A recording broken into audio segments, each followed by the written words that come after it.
back to the place to be. Sit down, relax. Close the door. Drop the 30 next to the fridge. And have a seat. Plenty of seats. I am Scott Criscolo, as always. And joining me, my partner in crime, Mr. Justin Rozzero. How you doing there, Scott? What's going on? Today,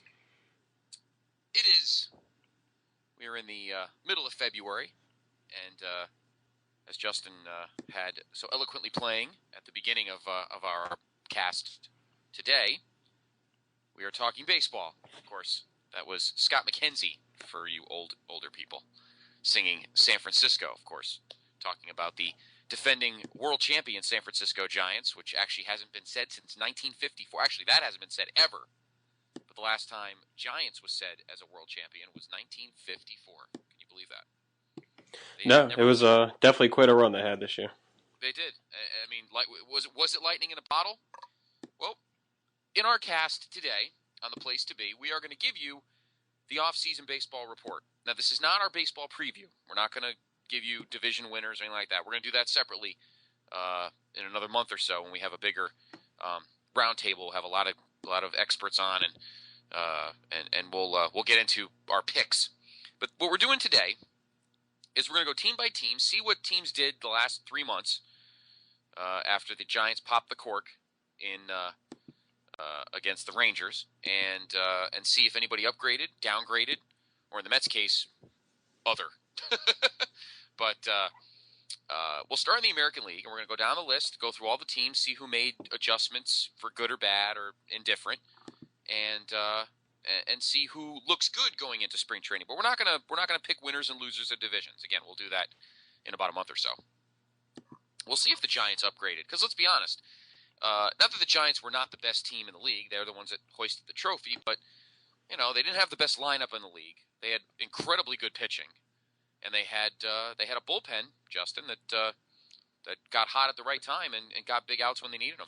I think they just proved that theory that really, in most sports now, the way things go is if you get in the playoffs and you can get hot, you can win it all, no matter what, if you're the best team or not, and especially with pitching. So, the Giants pitchers got hot and shut down the Phillies, and then they went on and shut down the Rangers. Yeah, and Texas, I mean, let's be honest, a lot of people thought Texas overall was the better team, maybe talent-wise, but the Giants might have been hotter. And I thought it was going to be a closer series than it was. But, the Giants won it, and I believe it was in 5 games, right? Yeah, it was in 5 games. And the question is Texas a team that's for real, and were the Giants just a one-trick pony? We'll see if their off-seasons mirror that. And again, we'll break down the actual reports or the actual predictions. We'll probably have that cast up sometime, probably a week before the season starts, get you guys all juiced up, ready to go. Have our baseball analyst, Dr. G, join us, and we'll talk. We'll break down the divisions and our winners, rookies of the year, MVPs, and all that kind of fun stuff. But today, here at the place to be, we're going to break down the off-season report, see how teams did, letting guys go, signing free agents, and see if going into spring training, which starts this week, teams are heading to grapefruit leagues and cactus leagues this week. Up here in the Northeast, where we are. The Yankees start Monday, right? Yes, I believe so. Yeah, they're Monday. So by the time you catch our cast, spring training would probably already started. But this coming week, as if we're talking now, everybody is setting up. I think the Mets are Wednesday, Red Sox as well, and obviously the teams around Florida and of course Arizona. So why don't we start? We'll start west and work our way east. We'll start in the American League West, and of course last year Texas kind of ran away with it. I mean, for the most part, throughout the summer, their lead in the West ranged between 4.5 and 8.5 games. I mean, Oakland tried to make a run, but really they just couldn't. They couldn't get the big wins against Texas when they had the chances, and Texas kind of won the division easily. In fact, I think they were the first team to clinch the division, right? Yeah, they clinched pretty early, and they did have it in hand because Anaheim just didn't get it ever together last year at all. And Oakland, they did hang around quite a bit. But they just didn't have the offense to get it done. And then Seattle, of course, was a team everyone thought was going to be in contention. And by the middle of the year, they were pretty much eliminated and obviously led to the whole Cliff Lee stuff. So Exactly. And, teams were maybe 1 or 2 players away from possibly catching them and really never did. And Texas made some unusual moves this offseason that a lot of people, kind of raised their eyebrows at, which could lead to some changes for them that still could happen. Mm-hmm. But we'll start with a team that I liked last year, and I think they made some big moves this offseason, and that's the Oakland A's. They did lose Justin Duchère and Jack Cust, their big DH, big power guy. They did finally get rid of Eric Chavez, so they don't have that money hanging over their head. But they made 3 big moves. Actually, 4 big moves, I think, this offseason. Josh Willingham, who, it's funny because you'd think that guy would have been stuck on a team at some point, but, he's a good young hitter. He's got a nice big swing. Marlins didn't want to keep him. Nationals didn't want to keep him. That's a guy that could settle pretty nicely into that Oakland lineup. And the left-handed bat, I know it's kind of a deep ballpark, but he could probably put some doubles in the gap. I think a problem with him with those other teams is that once these guys get through arbitration and they have those numbers, they do become pretty expensive. And even guys like a Melky Cabrera from the Yankees, it's like, yeah, it doesn't seem like a lot of money, but after a while, they start getting up to 3, 4, 5 million, and they're really not worth that production. I think Willingham is, but when it comes to a team like Florida and Washington that maybe didn't have the money to spend on him, you can see why maybe he was sent packing. Yeah. David DeJesus was added to the A's. Of course, young, good hitter from Kansas City, is now in Oakland, and one of your old favorite guys. In fact, his final game with your team might be one of the most memorable ones in the history of the franchise. Of course, talking about Godzilla, Hideki Matsui. After one season with the Angels, is now in Oakland A. Yeah, I'm glad he's in Oakland because you always want to root for Matsui, and I hate the Angels, so I really didn't like seeing him there. But seeing him in Oakland, I'm okay with that. I'm all right seeing him there. I figured as much. But he's going to be a huge additional lineup. He could DH. Guy still got, 21 homers, 84 RBIs last year. He's definitely still a threat in that lineup, and he'll definitely settle in. Either 5 or 6 in the hole. He might back cleanup occasionally. Yeah, and they needed a bat like his. They needed a guy who can put one out when they need it, or come up with a big hit when they need it. That's something they have been lacking, and he could be a piece that really helps them finally get over that hump. And the biggest additions as well for the A's in the offseason, 2 huge additions to the bullpen. Grant Balfour, who left Tampa, I believe it was, right? Yeah, Tampa. Mm-hmm. As well as every other reliever, it seems like, out of the Tampa Bay bullpen. Yeah, they definitely got raped. Yeah, they did get that. It's true. We'll get to them in a little bit. I don't know. We'll see if they made up anything because they lost a load of arms. And Brian Fuentes, who will probably be the closer. So I'll tell you something. Oakland really loaded themselves up with some pretty good talent. They didn't spend that much money. Well, Fuentes, I think is, I don't know. Maybe it's me, but I've never been a big believer in him. I think he's a little overpaid at 2 for 10.5, especially since he's probably not going to be the closer because they already have a really good bullpen with Cahill and Anderson. I'm sorry, the starters, but they already had a good bullpen with, I can't think of the closer right now, but I just think maybe they didn't really need to go out and spend that money on him, especially that much money. But what I'm thinking usually with Oakland is they signed a few of these guys, and then they see where they're at in July, and then they spin them off for prospects. That's generally Billy Bean's MO. So we'll see if that happens even with Matsui. I'm not sure if he has a no trade or anything in his contract, but we'll see. And Balfour, I think, was a good pickup. I like him. Well, but Matsui, $4.25 million. That's pretty good discount. Yeah, it's definitely good for him. That could give you 25 homers and maybe 90 RBIs if he's plays in 125, 130 games. We'll see how the bullpen works out, but I think Balfour was a good signing. And Brian Fuentes is back and forth. I'm kind of surprised. I figured he would have stayed in the National League. Well, he had one good year with the Rockies. One big year when he was the closer of the other wins the World Series, and then he went over to Anaheim, and he was all right there, but he was never anything. He wasn't what many teams thought he'd be. Right. No, exactly. And the A's got back Rich Harden, who obviously took it was a low cost. His arms, he still has arm troubles. Brandon McCarthy as well, for the rotation. I kind of like what Oakland did. And I think they made themselves a little bit better, and I think they're a team that could challenge Texas. Because we'll get to Texas in a second. In fact, I think they're next on our list. Yeah, what Texas did in the offseason was kind of odd, but I think Oakland made a pretty good push. But again, we'll get into that kind of thing in our season preview. But Okay, yeah, let's move over to Texas then. Yeah, I give a thumbs up to Oakland. Oh yeah, And their definitely. offense. Yeah, So, I agree. so what Justin and I will do is we'll do thumbs up, in the middle, or thumbs down. Yeah, we'll give And so Oakland two up for thumbs sure. up for Oakland. Yeah, they did a good job. Texas, Thumbs defending in the question mark for Texas. yeah, you're defending American League champions. They lose Cliff Lee, but they weren't going to keep him anyway.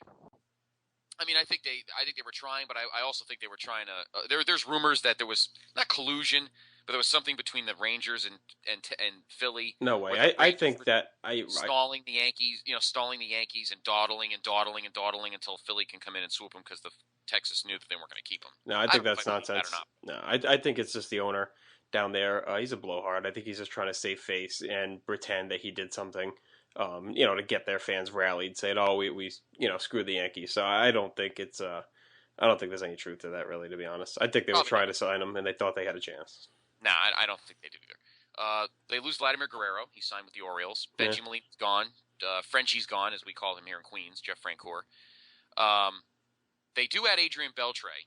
But this is an interesting situation because they have Michael Young. I don't know why they suddenly started to treat Michael Young like crap. But, I mean, I don't know why Adrian Beltre was that big a signing for them. Like, they both had the same number of errors last year. Adrian Beltre had a good year offensively last year. I don't know if he's going to do that same thing this year.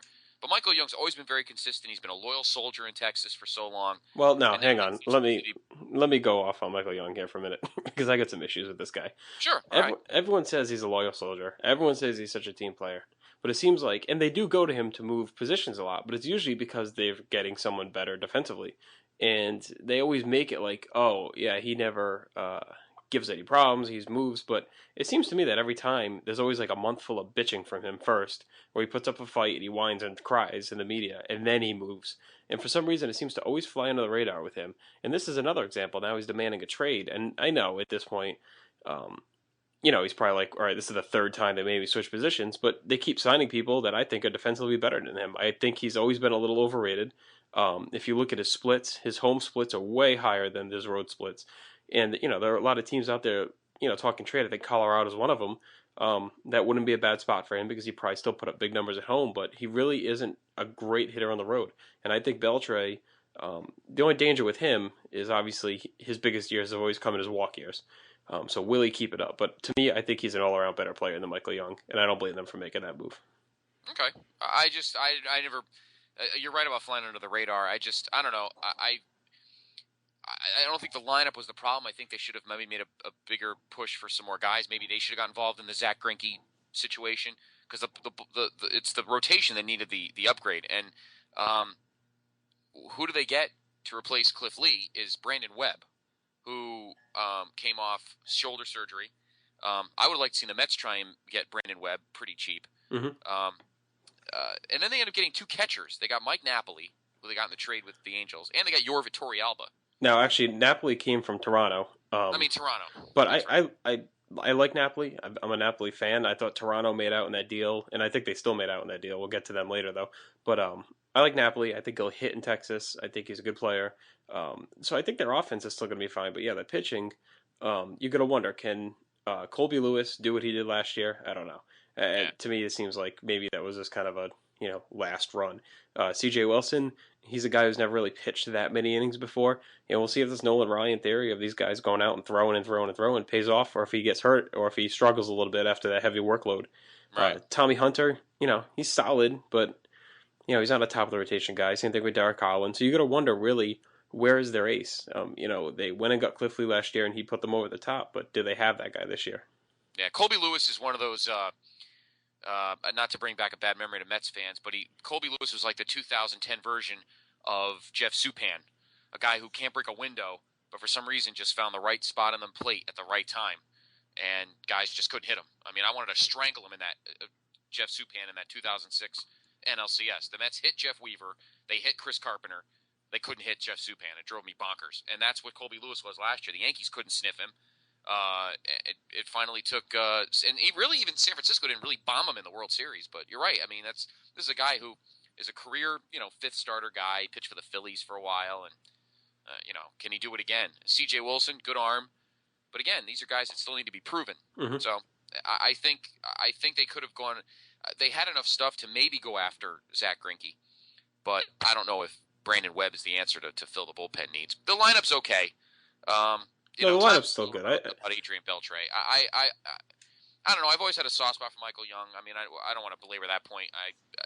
He does get bounced around a lot. Maybe he is kind of a pain in the ass behind the scenes. We'll see how the season progresses, or at least how spring training progresses, if they end up finding a spot to trade him.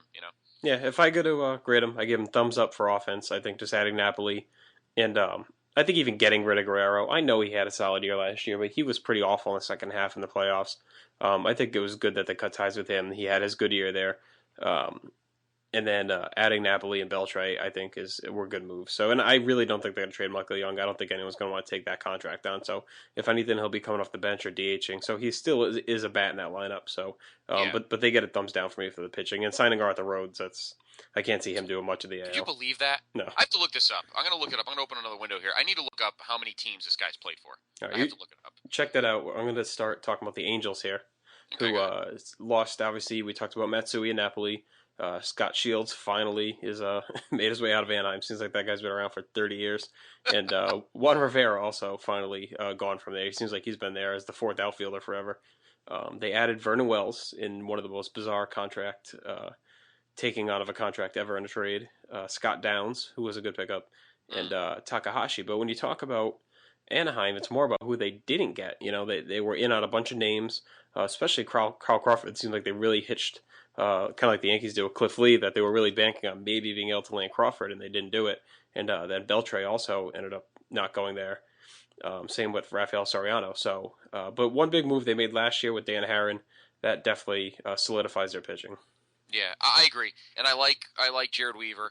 I always go back and forth on Irvin Santana. The kid's got the arm. Mm-hmm. But here's a team that I thought would have made a play for Adrian Beltre. I mean, I think they did. Their infield's Calaspo, Macier is Touris, and Brandon Wood. I like Brandon Wood. We'll see how he. I don't know. He's one of those guys you hear about every year, and I just never see him break out. Yeah. Go ahead. Talk about Rhodes, and then we'll talk about here's Beltre. a quick trivia question. You got a couple seconds. How many teams do you think Arthur Rhodes has played for? All right, over under 10. Under. I'll say 8. 9. Oof. Baltimore.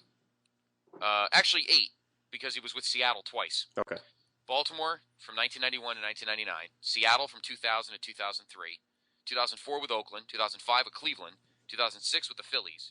2007 he wasn't in the league. He was with the Mariners and Marlins in 2008. In the last 2 years he's been with Cincinnati. See, I don't give him I don't get on him too much for bouncing around because it's all been late in his career, which is fine. I think when guys do that, it's fine. He did have a long run in Baltimore, so he's not one of those guys where is constantly traded. Right, exactly. And you know what? He always gets guys out. The only team he could never do it. Your Yankees seem to usually beat him senseless. But yeah, I don't see him doing very well in Texas, honestly, especially in that ballpark. He would have been better off staying in the NL. But I understand Cincinnati not keeping him either because I don't think he'll ever repeat that. But one other point, just quick on Beltre. ESPN just kind of mentions that Artie Moreno has some issues with Scott Boras, and that may have prevented them really from getting in on Beltre. Oh, okay, that makes sense. And you have to remember, Kendry Morales will be back after that boneheaded broken leg disaster. Mm-hmm. It's one of those things that you just don't do. I don't know. Do you think it was worth them taking the last piece of Vernon Wells' deal? I mean, $86 million. That's a lot of money for. Well, I'm going to say this: he's a good player. He's overpaid by a lot, but he's still a good player. He's a really good defender. He's a really good home run hitter. I always feared him when the Yankees played Toronto. To me, if the Angels, they have the money, so who cares? Spend it. That's how I feel about baseball teams. Yankees, Red Sox. I know Red Sox fans and owners trying to pretend they're small market, but really, if you have the money, go ahead and spend it. Is it fair to small market teams? No, but that's the game. So, don't hate the teams that can do it. Hate the game. But the Angels obviously needed to do something, and he was available. So to me, it's fine. It's just money. They have it. Spend it. Go ahead. As long as it doesn't prevent you. A lot of these small market teams, and on top of that, though, I agree with you 100%. And even on top of that, I don't want to hear the whining about half of these teams. Carl Pohlad, God rest his soul, since passed away, the owner of the Minnesota Twins, was made much more money in his lifetime than George Steinbrenner did. Mm-hmm. But Carl Pohlad was probably one of the cheapest bastards in the history of Major League owners and stuffed all his money under his mattress, and that's why they lowballed Torrey Hunter, which is why he left. And then the Pittsburgh Pirates, who do nothing but leave their hand out while all the big market teams give them money, and they made a profit last year. Meanwhile, they haven't had a winning season since 1992. Well, especially So the Twins. Look at them. I mean, as soon as Pollard passes away and his kids take over, all of a sudden they're basically a big market team. They have a brand new stadium, a yeah, gorgeous stadium. They signed Joe Mauer to a huge contract, and they're spending money now for the first time in a while. They're yeah, over 100 million. So and they'll have a issue coming up soon because Justin Morneau's contract will be up soon. well, I think So that whole we'll get to them in a second, but his concussion issue is scary, so I can't see them keeping him. no, it is pretty scary. I mean, he didn't play the last 3 months of the season last year, and I think it hurt them because there was a big hole in that lineup that they couldn't fill. Mm-hmm. But anyway, we're straying off. The Angels, I give them a thumbs in the middle. I mean, I think Vernon Wells is a big upgrade, but their pitching's still a little shaky. I mean, Dan Herron's a good top at the end of the rotation. They do have Kendry Morales back. I don't know if Joel Piñeiro is going to do what he did last year, so I'd have to say thumbs in the middle for the Angels. I'm going to go down only because they whiffed so bad on Carl Crawford and then whiffed again when they should have really gone after Beltray. As much as he may have issues with Scott Boras, the guy is just doing his job. He's got a lot of big clients. You can't get in a pissing match with this guy and not sign guys because he's their agent, because you're not going to miss out on a lot of guys. Yeah. So to me, they failed there. They salvaged it a little bit with the Wells deal, even though it is a little mind-boggling. They would take that on, but like I said, if you have the money, take it. The other thing that I don't know is probably not a good thing for them was losing Napoli, because now Sosha, who was obsessed with Jeff Mathis, is probably going to start him, and I just think he's an awful offense. He's got nothing. Like, Sosha is just one of those guys who's obsessed with small ball and the bunting, and and Mathis is a pretty good defensive catcher, but the guy just can't hit. Right. So I mean, I don't know, really what they think of that, trading from a strength they had with Napoli, who was a dangerous hitter behind the plate, to go to a guy like Mathis. But so to me, they get a thumbs down. They salvage a little Wells, but overall, I still think they're going to have a better year than people think. But if we're just grading the offseason, I'd say thumbs down. Yeah, I say thumbs in the middle. I think they did whiff on Crawford, but I think getting Vernon Wells, even though they did take the money, I mean, Artie Moreno's not broke, so I mean, I don't think he cared about swallowing that. And they do still have a pretty good rotation, and I like Takahashi. I mean, he did pitch. He did have some good outings for the Mets at times this season. So this past season. So I'll say thumbs in the middle for the Angels. The last team in the AL West, their season was a thumbs down. And that was the Seattle Mariners. And I remember last year they were calling Jack. I always try and get this guy's name wrong.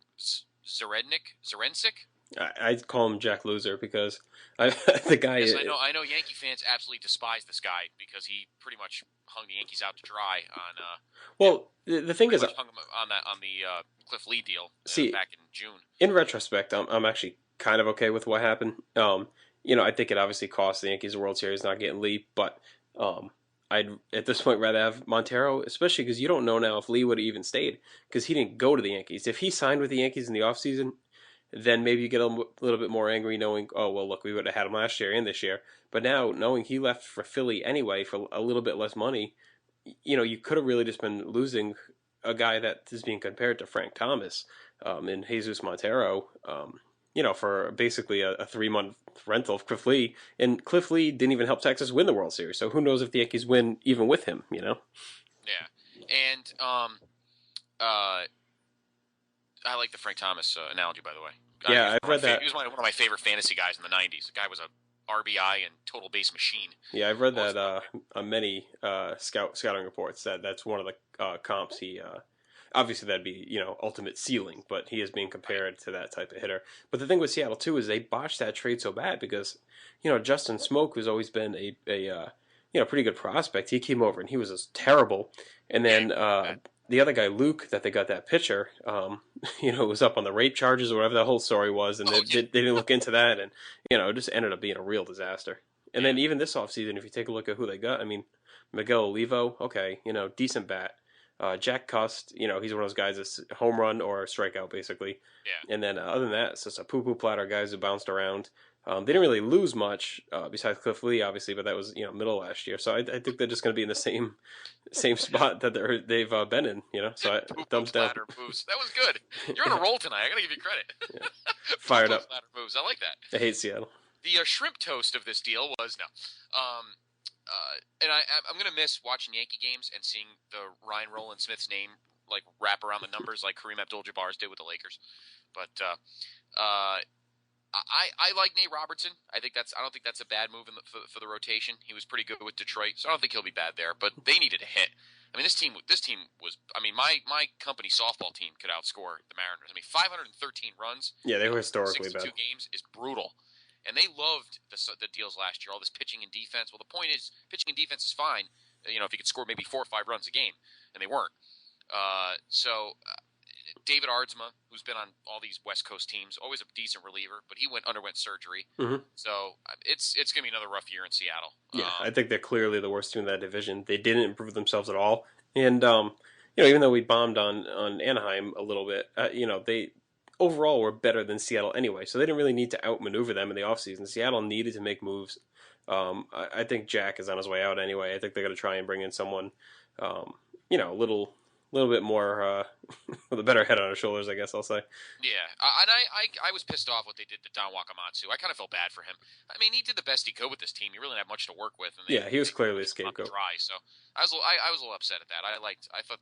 There were rumors that he was going to go to the Mets, and I would have no problem having him as the Mets manager. Who did Seattle end up hiring? The guy from Stockton. He was their AAA manager. I think they kept him too. Okay. You know what? I'm gonna have to look that up. All right. As you do that, we'll move. I'm gonna go thumbs down. I'm sure you are as well there. Yeah. No, they did nothing this offseason, so they're gonna be probably the worst team in the. But I mean, we'll deal with the standings obviously in our next cast. But right. Clearly they did nothing to help themselves. Definitely thumbs down. All right. Let's move on to the Central with the Tigers, who added Victor Martinez from the Red Sox. They also picked up Joaquin Benoit and Brad Penny. Could be an interesting signing. We saw him do pretty well in St. Louis last year. They lost Mr. Almost No-Hitter, Galarraga, but I don't think that was much of a loss. He was really known more for that game than his overall standing. I don't think he's really a great pitcher. Johnny Damon, who obviously had a disappointing year for them last year, but that was obviously going to that park from Yankee Stadium. And then Gerald Lair and Jeremy Bonderman, more fodder that really didn't mean much, but I thought they did a good job. I thought picking up Victor Martinez was big, especially for them not having a ton of offense outside of Miguel Cabrera last year. And I think Penny could be pretty good there too. We'll see, especially in that park. The manager, Eric Wedge is the manager of the Mariners. Okay, well I like him. Hopefully hopefully he does okay there, but I don't see it happening. Manager. The manager from Stockton. Stockton's the Mariners' AAA farm team. I don't remember his name, but he was the guy that covered for Wakamatsu at the end of the year. But Eric Wedge, the former Indians manager, mm-hmm. is the manager for the Mariners this season. As for the Tigers, let me just bring up my little sheet here. I like Victor Martinez. Mm-hmm. I think he did a lot for the Red Sox, but I obviously didn't feel like paying him. Joaquin Benoit is one of those guys who, is one of those guys who is hit or. I mean, let's say he's hit or miss. It all depends on the kind of role. I mean, he was awful in Texas, but then he found, he caught lightning in a bottle in Tampa. Well, the problem too was that the deal they gave him. 3 years, $16 million is a lot for a middle reliever, especially a guy who, was up and down so much before last year, having a big year. Don't know if I would have given him 3 years. I understand maybe why they did it to help, settle that bullpen, because especially with Zumaya, you never know what's going to happen with him. So it was a good move, and I feel very similarly on this one as I do with the Yankees. It was a good move to get the guy, but it was clearly overpaying to get him. Exactly. Brad Penny's one of those guys. I don't know how much he's got left in the tank. I mean, he couldn't get National League lineups out. Yeah, he did okay in St. Louis last year until he got hurt. I thought he was doing pretty well. Yeah, and I think he should have stayed there. I don't know if coming to Detroit would have been in that. I mean, the only thing for him is he picked the division that probably has the weakest. I don't say weakest lineups. I don't know, not this year. Yeah, at least at the bottom of the lineup. I mean, obviously, Minnesota's lineup is pretty hot. So is Chicago's. Well, the thing though, I mean, pitching. If he had a chance to stay in the National League Central, I would have. I mean, he would have got to see Houston and Pittsburgh and So I don't know. But being in that stadium will help him. Well, yeah, because I mean, it's what 5:20 to dead center or something. It seems like it anyway. But I'd have to say thumbs in the middle for Detroit. I think the team was pretty good to begin with. Miguel Cabrera, Maglio Ordonez, Carlos Guillen. I mean, the lineup's pretty solid. So I'll say thumbs in the middle. I don't think the additions were bad. I think Victor Martinez is an addition to the lineup. I'm a little suspect on the rotation, so I'll say thumbs in the middle for the Tigers. I'll go thumb slightly up, only because I think Victor Martinez was a much better pickup than anything they lost. So to me, that's a big enough win. And I think adding Benoit, I mean, if to me, I'm not going to look at money or contract. I don't care. To me, I mean, it's all like we said in our last podcast. It's monopoly money anyway. These teams are all bullshit, and they have the money to spend. Baseball's doing fine monetarily. Right. Especially, and if football and basketball do have lockouts, you're going to see baseball benefit if they're the only ones still going. You know, Exactly. so to me, I don't care about the money. So whatever they want to give Benoit 10 years and 110 million, whatever. To me, he helps their bullpen. He's a good pickup, and Martinez is a good pickup too. So I go thumbs up for them. Slightly. Okay. Let's move on to the Chicago White Sox, um, who I thought made some very nice moves this offseason. Obviously, they won the Adam Dunn sweepstakes. They already got a jacked lineup anyway. Yep. And they re-signed Konerko as well, so they re-signed Konerko. He is going to be 35, but 3 years and $37.5 million isn't that bad. I mean, he probably is worth a little more than that anyway. So they probably got away with a deal on that one. I think agree. They got a little hometown discount on that. I like Jesse Crane, solid reliever. Last thing's Millage. I mean, I know him not personally, but I mean I know him a lot because he was on my team, but he's kind of a pain in the ass. So yeah, but you know what? When your managers, but you know what, he'll fit with their because I'm sure him and Ozzie Guillen will be best buddies. So I'm sure they'll work out fine for that clubhouse. I mean, the kid's 25. He's coming in on a cheap deal. I mean, those guys are worth the risk, worth the shot. Why not take a chance on them?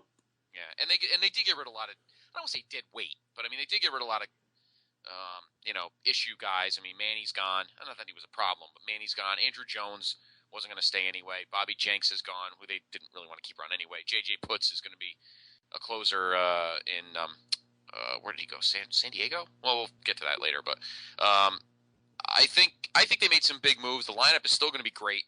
I like Matt Thornton, who could end up being their closer.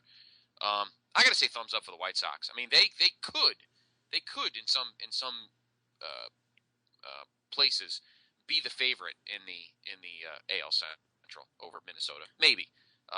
I like a big thumbs up for them. Yeah. I think the Adam Dunn deal was huge. I think keeping that lineup solid, and the pitching's not bad. I like Gavin Floyd, and obviously Mark Burley, who could throw a perfect game without blinking an eye. Seems like half the time.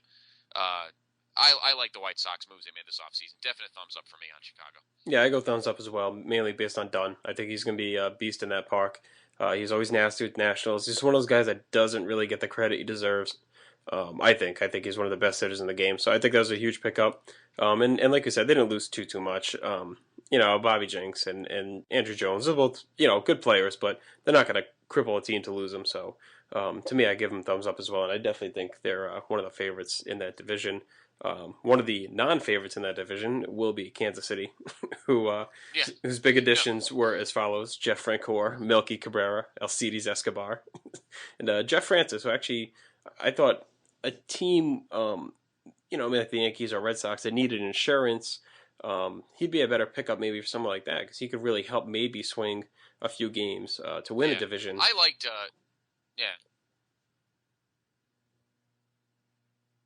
I like the Jeff Francis move. I thought the Mets should have went after Jeff Francis. Again, another guy who had elbow issues or shoulder issues that he might have come on the cheap, but I like that move. For those that were wondering why they traded Zach Greinke, they really didn't have a choice. They weren't going to be able to afford him. He's going to be awesome in Milwaukee, and we'll talk more about the Brewers when we get there. But he's going to be great there. But they weren't going to be able to afford him, so they did the right thing in trading him. He didn't have a good year last year. His numbers were not great. They weren't scoring a lot of runs. Gil Mesh retired, which is kind of odd. And he was going to make $12 million this year too, which that's a lot. And the guy's only 32 years old. Well, you have to question. I mean, people were praising him for saying, why steal the money if you don't think you can, you're going to earn it or deserve it. But on the other hand, $12 million is a lot for your family, for your children's security, and generations after that. And to walk away from that is just, in my mind, is kind of crazy. I know he's trying to do the honorable thing, saying I don't think I'm going to be worth $12 million on this team. So I'm going to go ahead and walk away. Physically can't do it, but still, I mean, to leave that much money on the table is nuts. Yeah, and they got a lot of names that are going to be, looked at extensively this season. Guys like Jeffress and Jake Odorizzi and Escobar and the other name is escaping me. The other kid's going to play a lot this year. Well, the kid Kane. The thing with, Mike Moustakas. That's the kid I'm thinking of. Mike Moustakas, the third baseman. The thing with Kansas City is they are loaded in the minor leagues. Every major handbook or prospect rankings has KC number one as far as best farm system, and they are just like stock. So I think in maybe 2 years, 3 years, that's really going to be their time where maybe they start to take over that division a little bit if these guys can develop. And that was a big part in trading Greinke. And Greinke even pretty much said that he's not going to be there when those kids are all ready. So why is he going to stay there for 2 years when the Royals can maybe pick up a few pieces, unload that money, and really be ready to turn that franchise around when he would have been leaving anyway? So Milwaukee obviously went all in, made them an offer, and we'll see what Greinke. I think a lot of the the Yankees and a few other teams are turned off by his social anxiety disorder, but I think that's being overstated. Obviously don't suffer from it, don't know anyone who really does, but from what I've read, it seems like he has it under control. Seems like he could have handled a bigger market. So I don't think that's something that really should concern Milwaukee or many other teams. I think he'll still have a great year. But I mean, obviously, Casey, you're going to give him thumbs down. When Melky Cabrera is your top offseason move, then there's a problem. So yeah, well, they did keep Billy Butler, and then they signed him to 4 years, $30 million, which is pretty good. Which is pretty good money for them. So if you're a Royals fan, and I actually know one, I actually know a Royals fan, enjoy the kids because that's your future. So don't expect. Trust me, my team's a lot like yours, except I think the Royals have a better future. Well, yeah, they have a way better farm system than the Mets. So that's because the Mets at least half of it. So I'll say thumbs middle, slightly down, only because they didn't do much. But I don't know. They did the one thing they had to do, which was trade Zach Greinke. So yeah, all right. Let's move on to the Twins. Moving on to the team that is has been the perennial favorite in the AL Central, and just can't seem to beat the Yankees, and that's the Minnesota Twins. What do you think? By the way, what do you think of Target Field? Do you like it? Do you think, I mean, from what I've seen, I haven't been there. I mean, I think a little bit they lost some of their home field advantage that they had playing in the Baggy Dome there. It seemed like a lot of teams had trouble playing there, but I mean, you can't kill them. They had to build a new stadium to get those people in there, especially after giving Joe Mauer that huge deal. And they did it. I mean, they were selling out game after game, and from everything I've seen, that park is gorgeous. So it definitely was a smart move, I'd say. Yeah. They did lose a lot, though. They did lose a lot. Orlando Hudson's gone. A lot of names, though. I mean, was it really a lot? I mean, there was a lot of names, but to me, just looking at the list, I mean, I like John Roush, but it's not a huge loss. Brian Fuentes, not a huge loss. Orlando Hudson, good player, not a huge loss. They lost a lot of guys, but not really anyone big. And getting Morneau back from injury, if he's healthy, will be big as well. Yeah, so I would have to say for the Twins, I would say in the middle. Thumbs in the middle. I mean, Alexi Casilla will play. I like Matt Capps. And they still have a great lineup. And Carl Pavano came back with his porn mustache. Although I rumored he shaved it, so I don't know. But no feeding get hurt doing 60... that. 2 years, 16 and a half. Yeah, I hope he didn't pull his piney muscle for lifting the razor. But 2 years and $16.5 million, and 217 innings. So. Yeah, I'd go thumbs up. I think only because they kept Pavano, they kept Jim Tomei. They're gonna get Morneau back. They lost a bunch of guys, but nothing really big. And they're a team that will make a move at the midseason. They've shown that the last few years. They will do it if they need to. So I'm gonna give them a thumbs up, and that's based on if Morneau is healthy. If it lingers and there's problems, I don't know. Well, Michael Kadire, who's been a huge bopper for this team over the last 2 or 3 years, they could shift him to first. Jason Kubel, who's put up big numbers, he'll be in the lineup. So Minnesota will still score runs. We'll see how the rotation works with Pavano and some of those other guys. So slight thumbs up for me for the Twins. Moving on to Cleveland. I don't think you're expecting much from them anyway. No, there's nothing really much to say here. They didn't really add or subtract much at all. They get some guys back from injury. Grady Sizemore, we'll see, come back from microfracture surgery. And Carlos Santana, obviously, they're a huge catching prospect. Sin-Chu Chu is one of the best players, I think, in the league. I think he's way underrated.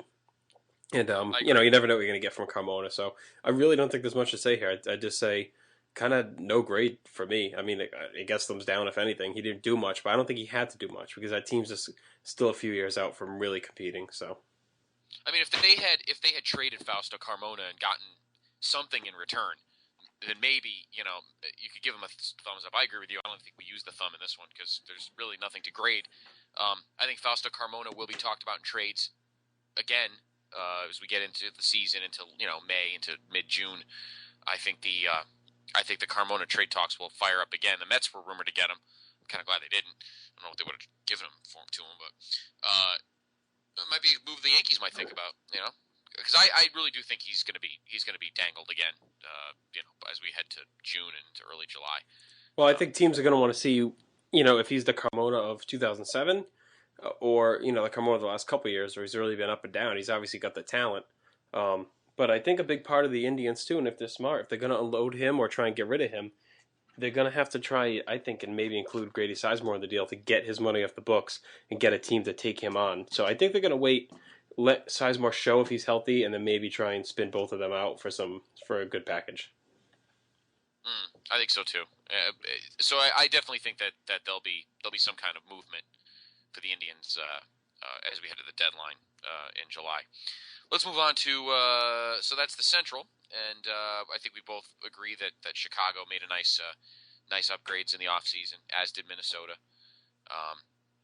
And Kansas City to a certain extent. I think we have to just see how things work out for them as the season goes on. All right, let's move on now to your division, the American League East, which is usually the heavyweight division, the poor Blue Jays, poor Orioles division. But I tell you something. No, they're coming. When we get to when we have our preview show, preview cast, I think the division's much more wide open than it's been in the past. But the off seasons were unique, and we'll start with the Red Sox. And I know you are a much more level-headed Yankee fan than most of our friends. And I usually try not to be an antagonist to most of our Yankee friends. But I tell you something. Red Sox had some offseason. Well, I can't fault them for it. All right, let me talk about this. Let me talk about this because I want to make some points. All right. Sure. They obviously signed some big players. Adrian Gonzalez is a great player. He's going to be great in Fenway Park. Signed Carl Crawford. I think he's a little overpaid what they gave him. $142 million over 7 years. He's the first player in history to make over $100 million and never hit 20 home runs, but still a really good player. Bobby Jenks, Stan Wheeler will definitely help that bullpen. But here's the issue I have. Last year, with the offense, a lot of guys injured, which is what many Red Sox fans, blame for the downfall of the season, which is true. They had a staggering amount of injuries, but they still scored a ton of runs, and their offense was still tremendous. It was their pitching that really let them down and fell apart. So now they lose Adrian Beltre and Victor Martinez, who had big years number-wise. Bill Hall, nothing great, but he had a solid year at the plate, same with Mike Lowell. And you're replacing them with Crawford and Gonzalez, who are great for the long term to be there. They're going to solidify that offense and make sure it stays there. But what have they done to increase their pitching? Jenks is back, or Jenks is there, and I think he was a good pickup. I wanted the Yankees to get him. But, I mean, he's not going to turn the staff around. Same thing with Dan Wheeler, nice pickup. But really, you got to count on a guy in Josh Beckett, who I think is very overrated. He's made a career based on a few postseasons, and that's when you should make a career. But if you look at really his year to year, outside of 2007 when he just missed being the Cy Young, he's very, very middling pitcher. Like, you never know what you're going to get. One game he could come out and shut teams down, and the next game he could be wild and give up 8 runs. People don't like to admit it, but he's very similar to A.J. Burnett in that regard. So you don't know what you're going to get from him. You never know what you're going to get from Daisuke Matsuzaka. And John Lackey had a good year last year, but not a great year, not with the money they gave him. So really, they have 2 stud pitchers at the top, Lester and Buchholz, who are tremendous. But after that, their rotation is not a guarantee. And their next starter in line is Tim Wakefield. And they don't really have anyone at the AAA level that's ready to step in. So I think their offense is going to be tremendous. But I don't know if I can see them maybe having a similar year to last year. Well, I always thought that they kind of overpaid last year for Marco Scudero, and I think the Adrian Gonzalez deal seemed to always be in the background. I think they always knew they were going to get him. I think that was always talked about even last season. I like Dan Wheeler. I think he's going to be a good addition. Bobby Jenks is hit or miss. You never know what you're going to get from Papelbon either. I mean, No, well, he's we know been we're going to get declining. Papelbon. He's going to melt. I just don't think he. I don't even know why he's still there. I figure the Red Sox would have traded him. Well, they can't. But, They've talked about it a few times, but I mean, he's making a lot of money this year, and this is his last year there. No matter what, he's said many times he wants to be a free agent. So I don't think. I mean, the job is Bard's to lose at this point. Yeah, probably. They did take some money off the books. Mike Lowell. Obviously, Adrian Beltre didn't come back. Victor Martinez didn't come back. I always thought John Lackey should have went to the National League. I think it was dumb to sign with the Red Sox. I think he could have gone to St. Louis or even San Francisco or San Diego, and I think he'd have been a 22, 23 game winner because he has good stuff. There's no doubt about it. But you go to a division like the AL East, and you're facing the Yankee lineup, at least 5 or 6 times. You're facing the Rays lineup 5 or 6 times. You're gonna get smacked around when you don't have, if you don't have an overpowering fastball to counter all the sliders and changeups. I actually agree with you 100% about Josh Beckett. I think everybody just leans on the 2 postseasons, but particularly 2003. That was the big one. 2007, I think the Red Sox were the reception. No, he was no. I'll give him. I mean, he was lights out in 2007. He had a great year. Almost won the Cy Young. He also had the privilege of facing a very inexperienced and young Rocky lineup in the World Series. And he was dominant though. I'm not denying that. I'm just saying. I think a lot of people more lean on that 2003, although a lot of people criticize Yankee rotation in 2003, but that's different. That's another topic for another day. I think the Red Sox pitching staff, just like a lot of the other teams in the American League East, all the pitching rotations in the AL East are very suspect when the season starts. But I'm going to give the Red Sox a thumbs up because I think Adrian Gonzalez is going to put up MVP numbers. I mean, the guy's going to hit probably 40 home runs. I think he's going to put so many dents in the monster going the other way or pulling the ball. Carl Crawford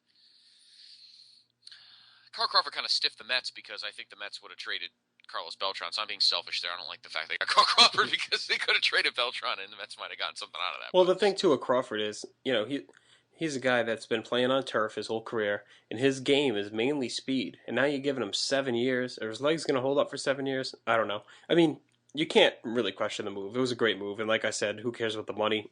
It was obviously way overpaid, I think, but they got the money, even though they try and trick you and pretend they're small market and they cry and bitch about everything. And John Henry talks out one side of his mouth, and then Lucchino talks about the other side. So it's kind of kind of had it with that whole nonsense, trying to pretend that they can't compete, and then they go. This is outstanding. Well, then they go dump all this money. No poo-poo platter moves in Boston. Oh, give me a break, please. Small market. So no, thumbs up. Obviously, just Adrian Gonzalez alone gives them a thumbs up. So they're going to be obviously tough, and getting Pedroia and Youkilis back. As much as I can't stand Youkilis and his ugly head, he's still a very dangerous bat. And as much as I want to hate Pedroia, he makes it hard because he plays hard, and he's obviously comes across as a good guy. So it's going to be tough. It'll be fun. Thumbs up though. And moving on to there is plenty of Narragansett in the place to be fridge, so just to make you feel better. Well, but I like Pedroia too. But I was actually talking to our good friend, the Reverend Joss Kingman, who you'll get to know very well here on the. I like to call him. I like to call him Pink Hat Joss Kingman. But I had this whole debate with him the other day about Youkilis because I think. I think Youkilis is going to have major struggles at third base this year, and we were talking about defense, and they should have kept Beltre, and I know they love Youkilis up there, with the goatee, and he does have an odd shaped head, but they love him up there. He's that whole Varitek kind of Kevin Millar 2004 goofiness about him, but I think he's going to struggle defensively at third base. He'll still hit his home runs. He'll still walk and get on base, but he'll have like 25 errors at third base. No, I mean he was good at third before. I mean now it's been a few years, so I don't think he'll be as good at Beltre, but I don't think he'll be bad. He'll be a little above average. I think he'll be okay. But the other thing we didn't even talk about was who the heck's going to catch. I mean, you got Jared Saltalamacchia, who's always been talked about as being someone who's supposed to break out and never really has, and you don't even know if he can throw the ball back to the pitcher half the time. And then behind him, you got Varitek, who's 100 years old, and they really have no one in the farm system. So that's another huge hole on that team as catcher, I think. Yeah. And is Jacoby Ellsbury going to be the Jacoby Ellsbury everybody knows? JD Drew. I mean, Hmm. obviously they got Poppy hanging over their heads, that contract. So we'll talk more about that when we get to our preview show. Yeah, But there's a lot of thumbs up questions for there. their thumbs up for their additions though. Let's move on to the Blue Jays. Thumbs And up all the way. obviously the big move they made in the offseason was finally unloading Vernon Wells' money, $80 million worth. Hmm. Although Sean Markham, losing him I thought was, although they did trade him off, but I like Frank Francisco. I like his arm. Rajay Davis. I kind of always liked him in Oakland. Yeah, he's solid pickup. But yeah, he's solid pickup. Octavio Dotel, who's another guy who's been on like 6 teams in the last 5 years. But I think just getting rid of that Vernon Wells money alone gives it a thumbs up for me. And John Roush, I think, is a good pickup for that bullpen. And re-signing Jose Bautista, I thought they really made out in the Angels deal. I liked Napoli there. I thought he would have been a huge bat for them. But still, getting Frank Francisco for him was a good trade as well. So I give them a thumbs up. They clearly headed in the right direction. Their minor league system's looking good. They have Kyle Drabeck, who they got in the Halliday deal. So I think they're definitely Alex Anthopoulos to me is already probably GM of the year just for some of the trades and moves. Just get rid of that Vernon Wells contract. The way he's rebuilding that franchise is really pretty impressive. Yeah, and he got a lot back again for the Roy Halladay deal, and we'll just see if Jose Bautista, if that was lightning in a bottle, or if I don't think so. if, I think he changed his swing and his attitude, and I think I don't think he'll hit 50 home runs again, but I think he'll still be a pretty good threat. And he's a solid defender too. So I mean, he's a good player. I like Aaron Hill too. I think Aaron Hill had another good year too. So thumbs up for the Blue Jays. Mm-hmm. They did a nice job cleaning up the contracts. Let's move on to the Orioles, who had a great second half last year. Buck Showalter came in, kind of whipped the team into shape, and played pretty well second half. Gave the Yankees some trouble, gave the Red Sox some trouble, beat the Rays up a little bit. And they're not going to set the world on fire. No, but they're coming though. I like Derek Lee. Yeah. Duchere was a good pickup. Yeah, I like J.J. Hardy. Duchere was a good move. Justin Duchere from Oakland. And they didn't lose much. No, I mean Ty Wigington is a guy that I always liked, and he'll do well in Colorado. We'll get to the Rockies in a second, but they got rid of Corey Patterson, who never really showed his potential as much as he could have, and Kevin Millwood lost 15 games last year or something. So yeah, it's not his fault. He's just thumbs up for the Orioles, another team that kind of cleaned up money. Mark Reynolds too. Cleaned up. Mark Reynolds is a great pickup too. Yeah, I mean he did hit. We'll see how many.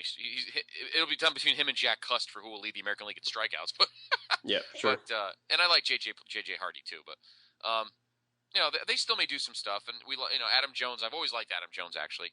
And they have Wieters and Matuz and Tillman. They got a good young team. And Buck will keep working with them and keep working with them. And this might be a year they don't finish last. I mean, who knows? It should be interesting to see. Well, the thing with Wieters is, at some point this guy's going to break out. We've been hearing about him now. Disappointing first couple of years. So now, I mean, this is really the year he's going to show, that he's worth all that hype. But overall, I give him a thumbs up. This was similar reasons to the Blue Jays, and they made the right moves. They didn't do anything stupid. They didn't go ahead and sign some guy for 5 years for no reason, when they're not going anywhere. So they played it safe. They played it smart, and they got a young team, so they're on the rise. So we'll give them a thumbs up for being smart. Yeah. One team that's going to look completely different in 2011 from their last 3 years is the Tampa Bay Rays. I don't know. I to me, they look like they're like the 1989 Oakland A's now. I mean, they got all this hitting now, but they have zero bullpen. I mean, think about it. Soriano gone, Belfour gone, Wheeler gone, Choate gone, Matt Garza gone. They got a lot to make up, and I like Johnny Damon. I've never had a problem with him as a player or a person. Manny, guy could probably still hit, but I mean Kyle Farnsworth. Yeah, they gave him a lot of money, especially because they're pretty much going to count on him to be closer, which I think he's fine in the pen as closer. I'd be a little worried. Kochman, whatever. I think Damon will have a good year there, better than he had last year in Detroit, only because of the park, and he'll be playing Yankee Stadium, Fenway more often. I just think he'll have better numbers there. Manny, who knows what he has left in the tank, but to get the two of them for as cheap as they got them was pretty big. I mean, honestly, that was a big two pickups for that lineup to get that cheap. And really, losing Carlos Pena or Carl Crawford if that lineup's big, but these two guys can replace their offensive production. So we'll see. It'll be a different team.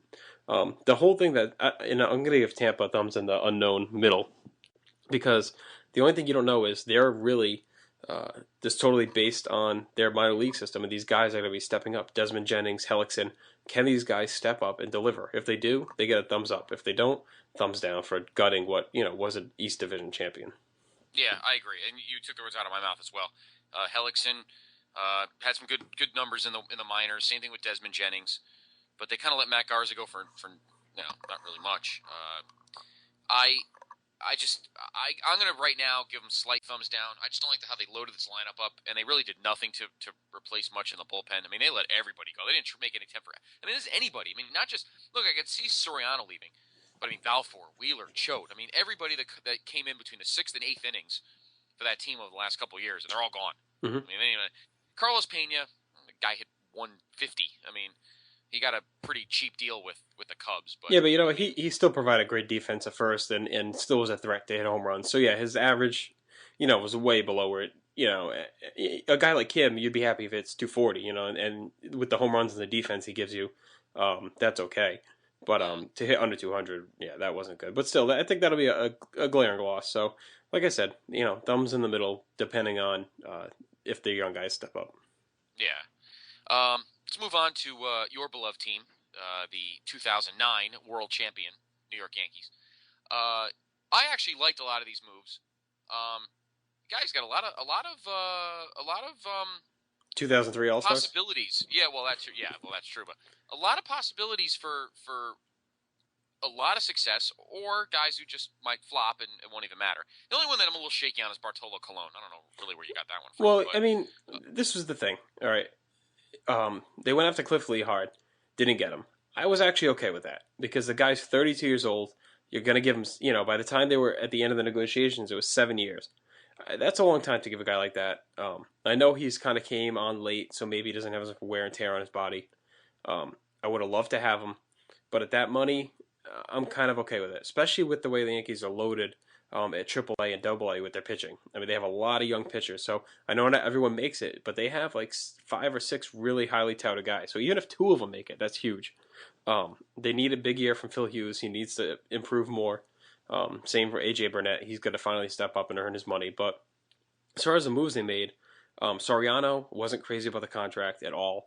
But still, he is huge in that bullpen, especially with a guy like Mariano Rivera at his age. You don't want to push him going back-to-back days a lot of times or 2 innings. And now you have a guy in Soriano who can step in and fill that void. Andrew Jones, I think that was a good pickup just to kind of replace Marcus Timms as that guy off the bench that can hit a bomb. He came in cheap for 1 year, so it's not a big deal there. Russell Martin, I really like that pickup. He's going to come in and catch and kind of keep the seat warm for Montero. Freddie Garcia, to me, is actually, I think, the most underrated signing. Because if you look at his numbers last year, he was actually pretty solid. He wasn't bad at all, and he's going to be probably the 4th or 5th starter. And if he can just give you slightly above average numbers with that Yankee offense, I think he can be fine in that spot. Cologne, to me, was just filler. I like the... Go ahead. Oh, no, you had broken up for a minute, so I wasn't sure if you had stopped talking or if you had said something. But no, I was just saying... I like the Freddie Garcia move. The Mets almost got him a couple years ago. With the Russell Martin deal, it seemed like they really were going to let Montero and Romine battle for the starting catcher spot. Why? Or do you think their plan was always to get an established catcher and let those guys start in the minors? Yeah, I think you need to. A guy like Montero, who is supposed to be a generational talent. I mean, this is supposed to be the next huge star. The guy, they say his bat is ready, but behind the plate still needs a little bit of work. Why throw him into this situation where there's going to be so much scrutiny on him, and the New York media and a lot of the New York fans are going to be harsh.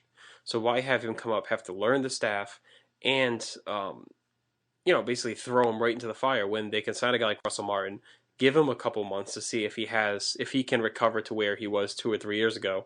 If he's, bad out of the gate, then they can bring Montero up in May or June as kind of like the savior instead of throwing him out there now. I don't think he'll start the year with the big league club, I think it's still going to be Cervelli as the backup. And then I think Montero will be up in May or June, either to replace Russell Martin, to replace Cervelli as the backup, or if something happens to Jorge Posada, who's DHing, if he gets hurt or breaks down at all, you could see Montero come up as a DH for the year. I like the Soriano move because I think it's final. It is time now, and even the diehards know this. It's finally time to at least attempt to come up with a.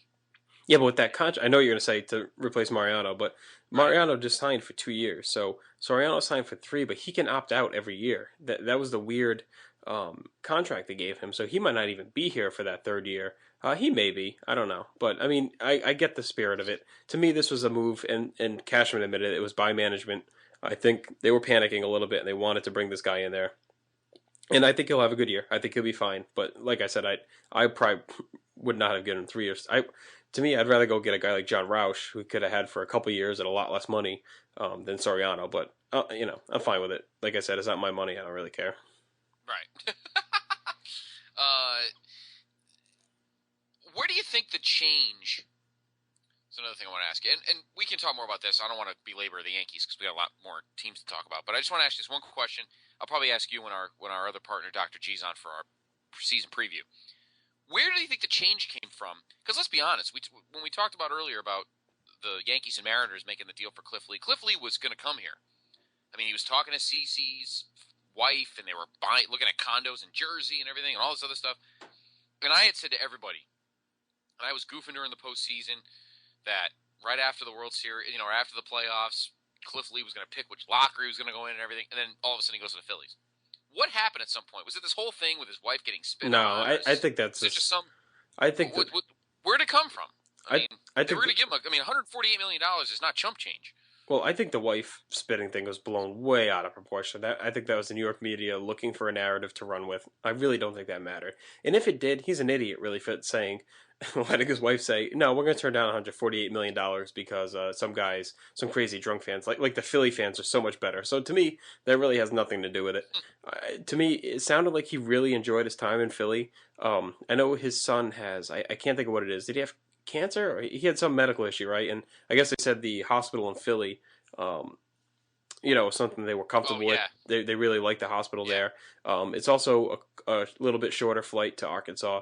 And I think part of it was just, everyone acts like he took so much less money, but really he didn't. If you look at the easily vesting options and bonuses, he only took maybe I think it was 15 million less, which isn't, it's a good amount, but not a ton to go somewhere where he wanted. And you know what? He's not an idiot either. He knows pitching in the National League over the AL East is definitely going to help him in the long run as well. Yeah, that's true too. But we'll delve more into that when we. Okay, I know most people are giving the Yankees a thumbs down, but they can't win no matter what. If they went out and signed Cliff Lee, everyone would be bitching that they just go out and buy the players. And this year they took a different approach. They tried to sign them, they didn't, so they went for some low risk, high reward, low risk kind of signings. People are making fun of them, saying they had a shitty offseason. So like I said, they can't win. To me, I'll give them a thumbs in the middle, depending on coming out of camp who takes that fourth and fifth slot and how Freddie Garcia does. So we'll see. I actually am going to give him a thumbs up because I like Andrew Jones. I like, and trust me, you'll, and this is a personal referral from me. You're going to love Pedro Feliciano. The guy's got a biting slider, and guys like Poppy and all these lefties aren't going to know what hit them. It's an amazing pitch, and he's a really solid lefty. So I think the Yankees got a boon getting Pedro Feliciano. Well, their bullpen is definitely loaded. I mean, if you just look at it, between Mario and Soriano, closing out games 8th and 9th, Jabba Chamberlain, who, his ERA was up, but if you look at all his peripherals, he actually had a pretty good year. It was really just a couple of appearances that bloated his ERA, and Cashman's actually talked a lot about that. And then they have two good lefties. Boone Logan had a breakout year last year, and then Feliciano, and the forgotten man David Robertson, who can get a big strikeout when you need him. He's kind of the guy that comes in the big jam. So their bullpen is definitely lights out. They just need to be able to get to it. That's it. Yeah. So I definitely say thumbs up in the Yankees too. So there's the American League. Let's move on now to the National League, and we'll start out west, and we'll see how some of these teams do. And we will actually jump right in and talk about the defending world champion, San Francisco Giants. I have to be honest with you, and I'm a big fan of and a big proponent of karma and, those special kind of guys who get the job done in the clutch. And I'm not crazy about the Giants getting rid of two guys who pretty much carry them in both those last two series against the Phillies and Texas, and that's Juan Uribe and Edgar Renteria. Edgar Renteria is a guy, he's just always at the right place at the right time. And Juan Uribe just had one crazy, huge at-bat after another and delivered. And they didn't do much otherwise. I mean, they got Miguel Tejada, but he's 30, or who even knows how old he is. 39 probably, I don't even know. Speaking of Colby Lewis, the guy I was talking about earlier, Jeff Supan. Mm-hmm. And they really didn't make the lineup much better. We knew they weren't a big hitting team. Pitching definitely rules the roost on the Bay. So I got to give the champs a thumbs down. I was expecting more. I thought maybe they could have gone after Adrian Beltre and had him anchor third base. I know you like your man there, Pablo Sandoval, and he's a great. And apparently he's lost some weight, so he's not as big as he was. Buster Posey's a good, solid hitter too, but they needed to add something to that lineup, and they didn't. So I have to give him a thumbs down. The thing, and this is actually a private topic, we can do a whole show just about clutch hitters and that stuff, but I think a lot of that comes from reps. I mean, guys who have more postseason appearances are going to appear as clutch. You take a guy, and I want to actually get into this a little bit with our friend Dr. G, like Scott Brocious. He's got this reputation for being this huge clutch, playoff performer. But if you really look at the numbers, he had like 3 big hits. And the rest of the playoff games he played with the Yankees, he was pretty bad. So, that's often overlooked. So you get these guys, like you're saying, Uribe and Renteria carried them through a couple postseason rounds. But are the guys really that going to continue to contribute the money that they may cost? And I'm going to agree with you, though, thumbs down, because I don't think they really did much. They kept the team intact. They won the World Series, but they got hot. They rode the pitching. I don't think they were really the best overall team in that playoffs. I don't think they're even the best team in their division, to be honest with you. I think, they just have tremendous pitching, and they got hot at the end of the season there. But I think that there's at least one of the team that I think is much more talented than them overall. But I love Matt Cain. He's one of my favorite pitchers. You're going to love Lincecum. So they'll still be good. They'll be in the hunt, but thumbs down, and I don't think they'll repeat at all. I'm a big Lincecum fan, too. I had issues with Matt Cain after he plunked David Wright in the head, but I like Lincecum a lot. Let's move on to San Diego. Now, it'll take us an hour and a half to go through all these moves. Oh, I know, God. And did it really make anything that much better? I mean, here's a team that 2 years ago was absolutely hideous.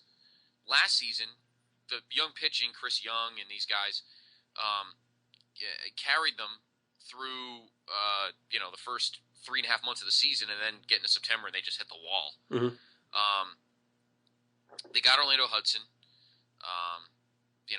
Jason Bartlett, a lot of hit or miss guys. Cameron Maben, good young hitter from the Marlins, but he strikes out a lot. I like the Aaron Harang. I like the Cantu signing. Jorge Cantu, yep, they did sign Jorge Cantu. I like Brad Hawpe too. Dustin Mosley, former Yankee, right? Yeah, he was that Dustin Mosley, right? Last year. Dustin Mosley, yes, yep. I thought so. A lot of guys left. I have to say, Padres, thumbs in the middle, slightly down. I think I like Jorge Cantu, but losing Adrian Gonzalez is just huge, and there's nothing to replace that. So I'd say thumbs slightly down. I would have to go thumbs in the middle. I don't think they improved or got worse. I think they pretty much stay the same. Well, I mean, all right, I guess thumbs down a little bit just for losing Adrian Gonzalez, but in my mind, they were going to lose him anyway. We'll see. The haul they got back, a lot of people thought they didn't really get fair market value for him. Of course, the Red Sox prospects, you got Peter Gammons out there stumping for them left and right. So, obviously, Casey Kelly went from being a future Hall of Famer as the Red Sox to, a solid pitcher, I'm sure, in his mind now that he's on the Padres. So, he did his job.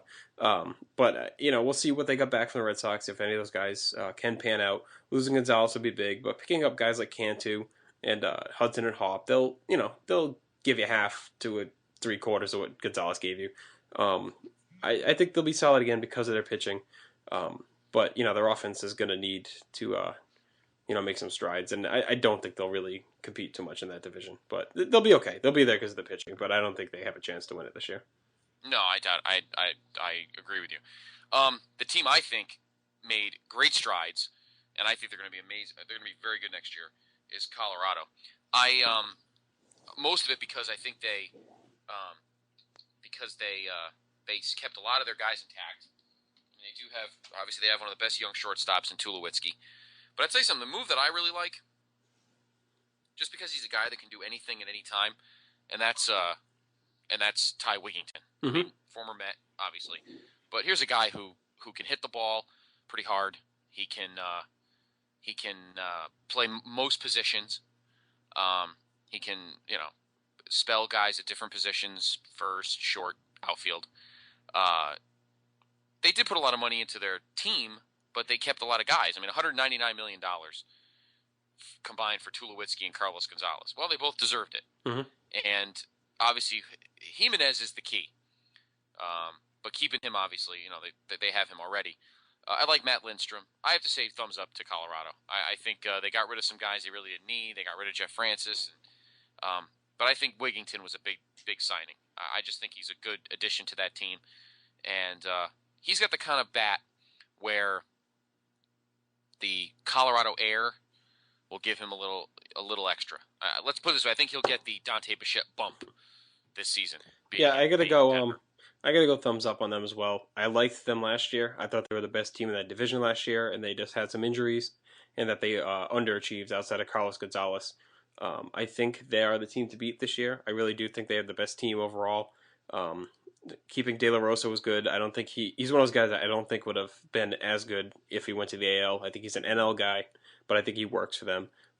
Carlos Gonzalez, I think they jumped the gun a little bit giving him that contract, but I'll never fault the team for locking a guy up like that. And Tulowitzki obviously definitely deserved it. I like the Wigginton deal. I like the Lidstrom deal as well. They didn't really lose much, offensively or pitching wise. So of course they didn't win the division. They got pretty much the same team, but I think that's only because they underachieved what they should have been. So I don't think the Giants are going to catch that magic again. And we'll get to the Dodgers in a minute. Aren't crazy about them, and San Diego as well. Not too crazy about. So I like Colorado. I do too. Definitely thumbs up to the Rockies. Speaking of the aforementioned Dodgers, this team kind of has the same problem the Mets do, which is their whole organizational structure is a complete clusterfuck. So it's kind of hard to gauge that as well. New manager, actually, Donnie Baseball, taking the helm. Not going to be a lot of big bats in the lineup. I mean, they got Kemp and they got the usual guys there. I kind of dig the rotation though. I like Ted Lilly. I like Kuroda, and believe it or not, even though he's a crackpot, and I know Yankee fans are giving him a lot of crap last year when the Yankees went out there, but Vicente Padilla is one of those guys who, who will give you 150%, even though he's a few sandwiches short of a picnic. But the moves they made in the offseason where, I mean, they ended up getting Juan Uribe. John Garland's a guy that can get on the mound and just, be fairly consistent. Mm-hmm. Gabe Kapler, Marcus Timms, I mean, I would say thumbs in the middle for the Dodgers. I mean, they didn't do anything outstanding, but they did keep their rotation kind of solid under the circumstances. Well, Timms is a good bat, and I think he'll hit well for them. But where do you put him? You can't start him in left field, can you? I mean, he was a disaster in the outfield for the Yankees. So I don't see where he's going to get his at-bats. I mean, it sounds like they're going to start him in left field. It's either him or Gabe Kapler. So I'd give thumbs in the middle, too. They didn't lose much. I like Russell Martin. Obviously, I already talked to him, but, he didn't play that well for them last year. So to me, that's not a huge loss for them. Going from Torrey to Mattingly, I don't think it's that much of a change because to me, Torrey didn't seem fully invested last year. And I think Mattingly is kind of the same style, same kind of, obviously he's been under Torrey for a while now. So to me, they're not really getting much of a change there. It's just getting a younger manager. But he is in his first year, and I know a lot of Dodgers fans already aren't crazy about the hire because he has no experience and they don't know what to expect. But that franchise, like you said, is a mess until that divorce is finally settled or they sell the team. I just think you're not going to know what you're going to get from them. So I'm going to go thumbs in the middle only because they seem like they stayed kind of balanced. Yeah, I agree. Finally, last team in the AL West, the Arizona Diamondbacks, who were absolutely hideous last year. They didn't play too bad towards the end of the season, but I mean, I'm a big fan of Kevin Towers. He's one of the better GMs in the league. They made a lot of moves. Nothing outstanding. They got Putz. That's for JJ Putz when he went to Arizona. He'll be their closer. They got Zach Duke, who had a nice spurt in Pittsburgh, but and then he just fell off the face of the earth. They get a lot of Uh, they just get a lot of middle of the road guys that they picked up. Zach yeah, Duke, Galarraga, Xavier Nady, Juan Miranda, former Yankee farmhand. He might do all right out there. They didn't lose too much outside of Mark Reynolds, who was a big bat for them. Webb, you never know if he's going to be the same again. So really, another team. I'll probably give them a slight thumbs down, but they're another team that's kind of rebuilding. So you don't expect them to make a lot of big moves or sign guys to big contracts, similar like we talked about with Baltimore and Toronto. So they're kind of in that same mold. They're behind the rest of the teams in this division. So just play it smart and take your time rebuilding. yeah. I would say thumbs in the middle for the Diamondbacks. I mean, they didn't do anything earth shattering, but they really didn't mess themselves up either. I mean, this is another team just like and Kirk Gibby's one of those guys, kind of like Ozzie Guillen, except not as obnoxious, who probably will get a lot out of his players just because of his reputation. And same thing with kind of Mattingly in LA. I think Arizona will probably pick up the rear in that division, but I mean, in terms of their offseason, they didn't do anything earth shattering, but they didn't really wreck their team either. Let's head on to the division that was quite surprising last year. That was the National League Central, just simply because who won it. I don't think anybody and their mother thought that the Cincinnati Reds were going to last that long. I mean, particularly when they got swept in St. Louis. Remember that big fight with Brandon Phillips and I can't say this guy's name without gnashing my teeth, and that's Yadier Molina. But the Reds survived that mess because they got swept in St. Louis. But then it turned out, by the end of that month of August, they had a bigger lead than before that series started. So kudos to Dusty Baker, who did a hell of a job with a team of underachievers and the like. But the smartest thing they did was keeping Joey Votto. You couldn't let that guy go. No, I mean, definitely he's the face of the franchise right now. I really like the bullpen. I really like the rotation. I was a big Bronson Arroyo fan. And I thought he was fairly consistent. I like Cueto. They're going to obviously start Chapman next year, oldest Chapman. No, he's in the. I think they've said he's in the bullpen, haven't they? Oh, is he going to be in the bullpen? I think he's going to be the closer, pretty much. Oh, okay. Well, that should be interesting. But I mean, Dontrell Willis, he's hit or miss. Nah, he's done. Obviously, mostly miss. Yeah, I don't think he's got much left. And then, what the heck happened to him, huh? Is he even 30? I don't know. Yeah, he I think we all knew, and our good friend Dr. G said that to me. Well, we talked about it in 2003. That I remember that that wind up was going to wreck him, just because it's just so violent, and it did. So in terms of the moves, though, I'm going to say slightly thumbs down. I mean, they got rid of Lance Nix, they got rid of Orlando Cabrera. I think the team stood pat, but they probably could have done a little more to maybe make the rotation a little bit better. They did keep Jay Bruce and they did keep Joey Votto, which is good. But I'm going to say thumbs in the middle, but maybe leaning slightly down. I'm going to say down. Yeah, they kept Bruce, they kept Votto. Those are, homegrown guys. But picking up like a guy like Hermida, I mean, who knows what he's got left, really. Fred Lewis, Edgar Renteria. I know he gets the big hits. I think the Reds were kind of like the Giants last year. They got hot. They had a good year. A lot of guys overperformed. And I think Dusty Baker's one of those guys that he's fine for a little while, but eventually starts to wear thin, and eventually starts to burn out those arms, because I just don't think to me, he's like Torrey, just not a good pitching focused manager. And with a guy like Chapman, I'd be really worried if I was Reds fans or Reds management that he's going to ruin him. So we'll see. But I'd say thumbs down. I don't think. I think there's a couple teams in that division, 3 of them actually, that are better than the Reds right now. This team might be one of them. It is one of them. Yes, the St. Louis Cardinals, who are the model of consistency. They're never totally great, but they never totally suck either. Obviously, they've got a huge thing hanging over their heads. That's the future of big AP. Of course, Albert Pujols, who's just the best masher in the league. There's no question about it. I mean, he is the guy. They have to keep him. I can't see them getting rid of him. I mean, it's going to ruin that franchise. It'd be absolutely foolish to do any. Give him what he wants and move on. It's simple as that. Otherwise, they really didn't do much in this offseason. I mean, Nick Punto, one of Yankee fans' favorite twins, is gone. Thank God. Berkman, he was a bench guy for the Yankees. Well, the thing with Berkman is it's curious where they're going to play him. It sounds like they're going to play him either left or right field, and he's been at first base most of the time, or DH when he was with the Yankees. So it's kind of curious to see how he'll do playing in the outfield. It's been 7 years since he's played out there full time. So, but he'll be a good bat for that lineup. They needed another bat, and he always comes through, always puts up his numbers. But losing, actually, it's not even that they lost. It's the whole issue going on. Um, I'm blanking out on his name. I had a big diatribe set out about him. Um, Pujols? no, Colby Rasmus. Matt Holliday? No, Oh, Colby Rasmus. Rasmus, yeah. Because it seems like he's one of those guys that they want to change completely. Where LaRussa and him, and the whole thing with his dad getting involved, and LaRussa Mm-hmm. wants him to be more of like a slap hitter, and that's kind of changing who he is and what he is. And it seems like they're out to ruin him.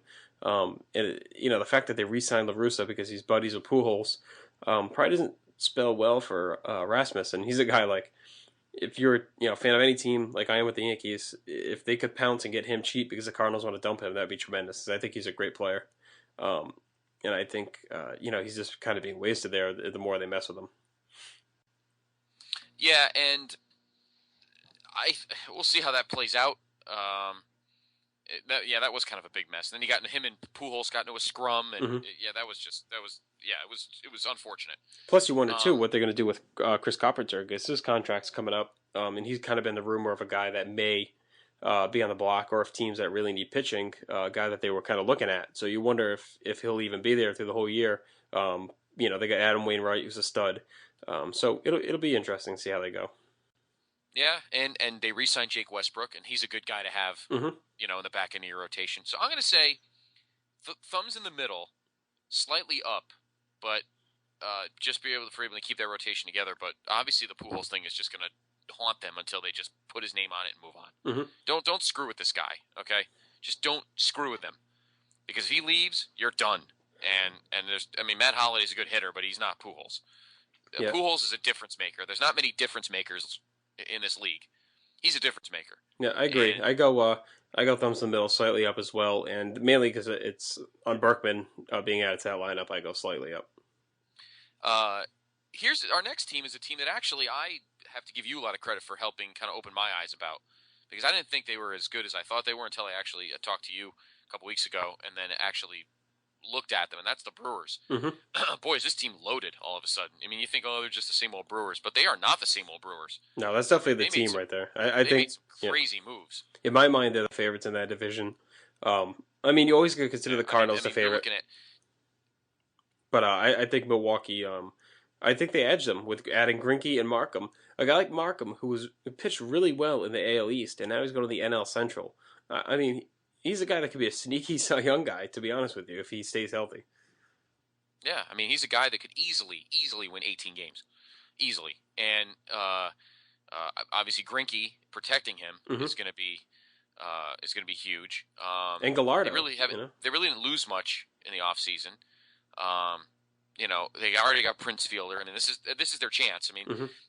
That's the only bad thing about this Brewer team. They look really, really good, but next year they might be crap again because unless they want to spend the money on they're definitely Prince Fielder. Yeah, they're definitely all in this year. They gutted their farm system. They're last ranked by I think it's Baseball Prospectus, and a couple other places have them dead last. They've gutted it. They traded a lot of guys for Sabathia, and now they traded a few more for Greinke. So it'll be interesting. We'll see. If they do disappoint and they are struggling in the middle of the year, we may see them dump Fielder halfway through the year. I don't see it happening only because I think they know this is their best chance to really go after it. And then you got that rotation with Greinke, Markham. You added you kept Gallardo, and Randy Wolf was solid enough. That's a solid top four right there. Yeah. So definitely a thumbs up for the Brewers. Yeah, we'll talk more about them. We'll talk more about them on our preview cast. Next, a team that kind of is in the same boat as the Mets, and we'll get to them in a little bit, and a couple other teams, and that's the Astros, who were fairly hideous during the first half of the season last year, but they actually didn't play that bad in the second half. They actually had, I can't believe this stat I'm looking at right now, they had just as many quality starts last year as the Giants. And let's look at the two rotations, and you think we're drunk saying that, but they obviously didn't do much. They have front office issues. So they're kind of like Cleveland. I give them a no thumbs. Clint Barnes, there's Ryan Smith, so it'll be cool to see his name wrapped around those very thin Astro numbers on their jerseys. But they didn't lose much, they didn't gain much. So I would say no thumb for this one. Yeah, they did nothing, and they're playing way behind in that division anyway. The best news for them, I might have given a thumbs up just because if Drayton McLean does sell that team, that could be huge because he's a guy who hasn't really been willing to spend the money when needed. So it has cost him a lot of players over the last few years. So I think that would put them as a thumbs up if he sells the team. But as of right now, I think they may be battling the Pirates really to stay out of last place at this point. Yeah. Next up, a team that every year just puts their fans through sheer hell, maybe just as much as Met fans, and that's the Cubbies. But I tell you something, made some very impressive moves this year. This off season. Matt Garza's big, and he's a guy that'll really load up that top of the rotation. And we talked about Carlos Pena, and Carlos Pena may actually want to stick around. I mean, $10 million, it's nothing.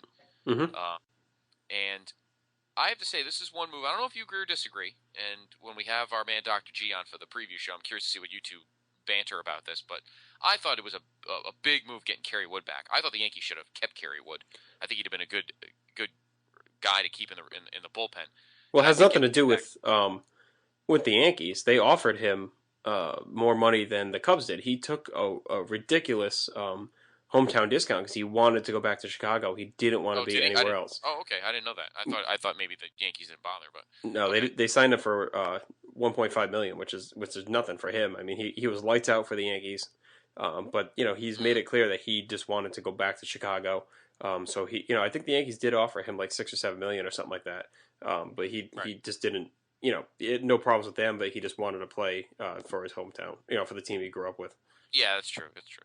And it seems like Mike Quaid was a big, and it's considered an off-season move. We're just we're not just talking about player moves. We're talking about manager moves, and he went 24-13 as manager of the Cubbies. So maybe getting Mike Quaid was a good move. And there's a lot of speculation they were going to bring in Brian Sandberg, who has been doing a great job with the Iowa Cubs, and now he's managing the. He left the Cubs organization altogether. He's actually managing the Lehigh Valley Iron Pigs, which is the AAA team of the Phillies. I've actually been to their ballpark in Allentown, and it's actually a very nice place. It's called Coca-Cola Park. It's very, very quaint, nice rural ballpark. But anyway, so I'd say thumbs up for the Cubbies. I think they made some nice moves. I think Lou Piniella, we all love Sweet Lou, but it was time for him to move on, and it was time for him to move on. It was time for the Cubs to get a new face of the team. So. I think Carlos Pena will have a good year. I think the wind blowing out during the daytime will be big for him, and I give him a thumbs up for what they did. Yeah, I give him a thumbs up too. I think them, along with the Cardinals and Brewers, those are my three teams to watch in that division. You might get two teams out of that division this year going to the playoffs. I think Milwaukee's definitely one of them, and I think the Cubs and Cardinals will battle each other for that second place spot. Oh, okay. We'll give tipping your hat a little bit, but we'll obviously delve more into that. Coming up in the coming weeks when we do our preview show. Finally, team in the Central, the Pirates. A new manager, Clint Hurdle. This guy managed a National League championship team, so that's a pretty good line on the resume. They loaded up on some decent mid-level guys. Lyle Overbay, pretty good hitter. Garrett Atkins, pretty good hitter. Correa in the rotation, not bad. I mean, maybe you give him a slight thumbs up. I mean, this really isn't too bad. I mean, they got rid of Chandler Park, they got rid of Millage, they got rid of some stiffs, but I have to say, just even Clint Hurdle alone might bring a little extra juice to that dugout. I have to say, I'm going to say slight thumbs up. I agree for the Pirates for this one. I'm with you. I like the Overbay signing. He's always been a good hitter. I think another guy that's overlooked is Matt Diaz from Atlanta. He has a good bat. Pretty good outfielder, so that's another positive pickup for them. And Garrett Atkins, too, and like we said, Hurdle. I give them a slight thumbs up, too. I think they did a fine job. They didn't do anything stupid, giving out any big deals. They just got to finally, at some point, get their stuff together. That's all they can do. I don't know. I don't know when it'll be. They're gonna have to get above 500 at some point. I mean, 82 and 80 would make the city flip out. So we'll see. But I definitely a thumbs up for the Pirates. I think, and just even forget the deals, even Correa, Matt Diaz, and Overbay. But I just think Clint Hurdle was a good move. I think they need a little fire under their ass in that clubhouse. So final division. The final division we'll discuss, and it's the one that I am the most familiar with, and that is the National League East. We'll begin with the defending divisional champions and the two-time National League champion Philadelphia Phillies. Obviously, the huge signing of Cliff Lee. And you and I have talked about this before, and when we were doing some of our prep before the start of the cast, we talked about it as well.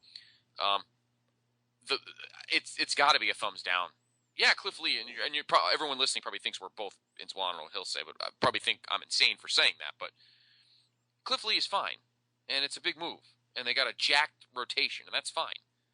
But I'm sorry, you're not going to get Roy Halladay's Game 1 against the Reds every start. And, all right, so you have Jimmy Rollins, and you have Chase Utley, and you have Ryan Howard. And then what? Hello? Yeah. Crickets. There's nothing exactly. there. No, I'm not saying hello to you. I'm saying hello, in general. It's just cricket. No, not to you. No, I mean just, hello? Just crickets. There's nothing there. I mean, they let Jason Worth leave, although he was going to leave anyway. I don't think he was going to stay. And because they weren't going to pay the money if they were going to pay Cliff Lee. There's nothing there. I mean, there is a huge hole in that lineup, and it is going to affect them instantly. And again, they do have a good crop of pitchers. I mean, the rotation speaks for itself. But I'm going to give them a thumbs down because they did nothing with Delwyn Young. No, they did nothing to help the lineup whatsoever. And it is going to haunt them as the season progresses. I'm going to go thumbs in the middle. Getting Cliff Lee obviously is humongous. That rotation is stacked now. Halladay, Lee, Cole Hamels, and Oswalt. We'll see what Oswalt can do. He was okay after going there. He wasn't tremendous. He was okay. No, he wasn't. He had a lot of bad. He got bombed a few times. Yeah, but he'll be their fourth starter. I think Hamels is better than him. But yeah, their offense. You said it all. Their offense, really, where are they going to get it from? Jason Worth was really good for them. He was ridiculously overpaid by Washington, but that we'll get to in a second. They needed to do that kind of move. But losing him is big, and you got to hope, a couple of the guys that get in the minor league system can come up maybe middle of the year, or that they can make a trade. But yeah, thumbs in the middle. I don't know where they're going to get a lot of their offense from. I think Howard, is this kind of a hit or miss guy. He'll get his home runs, but he's also very susceptible to left-handers. Chase Utley, he's kind of a year removed from the hip surgery. So, but outside of that, I don't see much else. No, I don't either, and they may be just the benefit of having a very top-heavy division, and the bottom of the division is pretty awful. So, and obviously speaking about one team at least in particular, but anyway, I have to say thumbs down definitely for the Phillies. Cliff Lee was a shock, but it's fine if these guys can all win 1-0 games, and so be it, because that's what's going to be like for the first few months unless they make a big move. Mm-hmm. And I'll tell you something: if they end up trading and getting Albert Pujols, I think I might just jump off my fire. No way, they're not going to. If they pull that off. Let's move on to the Braves. And obviously, the biggest thing for the Atlanta Braves this year, I mean, obviously getting Dan Uggla was the big thing this offseason. But mm-hmm. I'd tell you something. I am not totally sold on Freddie Gonzalez. And let's be honest, there have been a lot of times during Bobby Cox's 20-something years as manager where he put on a smoke and mirrors job to make this Braves team better than it probably was. Obviously not counting the teams in the 90s. I mean, whenever you have a rotation of Maddox, Glavine, and Smoltz, you're in pretty good shape. Mm-hmm. But a lot of teams in the 2000s, in this past decade, were not as good as they were. But he did a hell of a job managing what he had and got a lot out of his players. I don't know if Freddie Gonzalez has that magic touch. So we'll I'm going to say thumbs in the middle because I think Dan Uggla was a good move. I think Linebrink was a good move. But I think the loss of Bobby Cox is going to be big for this team because, I mean, nothing against Freddie Gonzalez. He did a decent job in Florida, but he smoke and mirrored a lot of seasons in this decade. I don't know if that will be reflective if they have a good enough talent to challenge the Phillies without that special something that he brought as manager. I think I'm going to go middle leaning up only because I really like Uggla. George Sherrill, I think he'll be fine in that bullpen. They lost a couple good players. Troy Gloss, I don't think he'll repeat what he did last year, but he did play pretty well for them. Billy Wagner, obviously, was fine for them. Matt Diaz I like, but I think Uggla outweighs all those losses. And, it might be good for them to get a new voice. I think losing Bobby Cox Will Hurt, like you said, he had so much experience that he was able to cover for a lot of deficiencies. But you also wonder, a guy being there that long, maybe a change won't be that bad. But they do have they are in a little bit tougher division with the Phillies and well, maybe they're the next best team. I don't know. We'll see. So maybe they're a little bit better than I'm giving them credit for. But Hmm. a lot depends on the rotation too. What's Derek Lowe going to give you? Um, what's Jaya Jurgens? Is he going to come back healthy? So we'll see. I'm going to give them thumbs. Leaning slightly up. Their defense is going to be kind of ugly, but Hmm. um, their offense should be solid and their pitching should be solid. So, but then moving on to Freddie Gonzalez's former team is the Marlins, who I think also had a pretty good offseason. They picked up Javi Vasquez, who I know many Yankee fans hate. I do not. I think he was pitching fatigue last year. I think too many people make up too many reasons saying the whole he can't pitch in New York. I think that's all bullshit. He pitched fine in 2004 for most of the year until he got hurt. And even last year, he pitched really well in May and June before finally just running out of gas. I think he'll get a bump going back to the NL East. So I think that was a pretty good pickup for them. Um, John Buck, I like. He's a solid catcher. Did they overpay for him? Probably a little bit. Randy Cho, I Hmm. really like. He's a guy I wanted the Yankees to pick up. Good bullpen guy. They didn't, they lost Ugla, who was a big loss, but outside of that, they didn't lose too much. And I think that division outside of the Phillies is really kind of up for grabs for that, next tier. And I really think that they can compete for that spot. Yeah, I agree. I like Javi Vasquez too. I really never had a problem with him. And I mean, he used to drive the Mets bonkers when he pitched for the Expos. But again, I mean, he was a good pitcher again a couple times. And say the American League East at times is its own worst enemy because pitchers just look at those lineups and go, I ain't going there. And you just said it about Cliff Lee. Cliff Lee, the guy has no fear, but even he probably had to think to himself, you know what? I think I'd rather face the Mets and the Marlins lineups than than the Yankees and the Red Sox, or Mm-hmm. the Red Sox and the Rays. So, um, having said that, I think the Marlins are going to be pretty good, and I think these moves did a lot for them. I like John Buck too.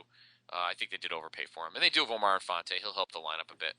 And I agree with you about Randy Choate, and that's why I don't understand why the Rays didn't at least keep him. Mm-hmm. But he's going to be pitching for a little further south in Florida. But I definitely give a thumbs up to the Marlins. They definitely improved their team a lot, and and Agreed. uh, and uh, and I think Javi Vasquez could easily be a 14-15 game winner for them. Oh, look at this! It's time. Our next team is, and trust me, and I've read one awful Daily News headline after another, from Meet the Debts to to God knows what else. There's a great picture. I don't know if Mr. Met was caught with this or not, but there's a picture. There's a picture in the Daily News earlier this week, the back page of Mr. Met carrying bags from City Field onto the bus to take the equipment to Port St. Lucie, and he had his head down and it was very downtrodden. I looked at it and I almost laughed my ass off. Was it trash Um, bags? no, it was actual bags. No, it Okay. was actual luggage. No, it was a trash bag. Like they got evicted. Well, God knows if that'll even happen. Who knows? But no, anyway, in all seriousness, uh, believe it or not, I when I first was prepping for us to start to do this cast, I was going to say thumbs, no thumbs. But believe it or not, I'm actually going to feel a little. I'm going to tip my hat and be a little optimistic and say slightly thumbs up, because I actually look at the now that I'm looking at the list of additions, and I like Chris Young, and I like Chris Capuano, and I like DJ Carrasco, and these are all ridiculously cheap deals, and I'm fine with that. I don't even know what the money situation is. Does it even matter at this point? What the Mets did right now to at least float 2011 is fine with me. I will almost guarantee you. Well, it's almost a guarantee that Carlos Beltran will not be here at the end of July by the time the deadline comes. That's a foregone conclusion. And a lot of Met fans might get pissed off at me saying this, and that's fine. But I don't think Jose Reyes is going to be here either.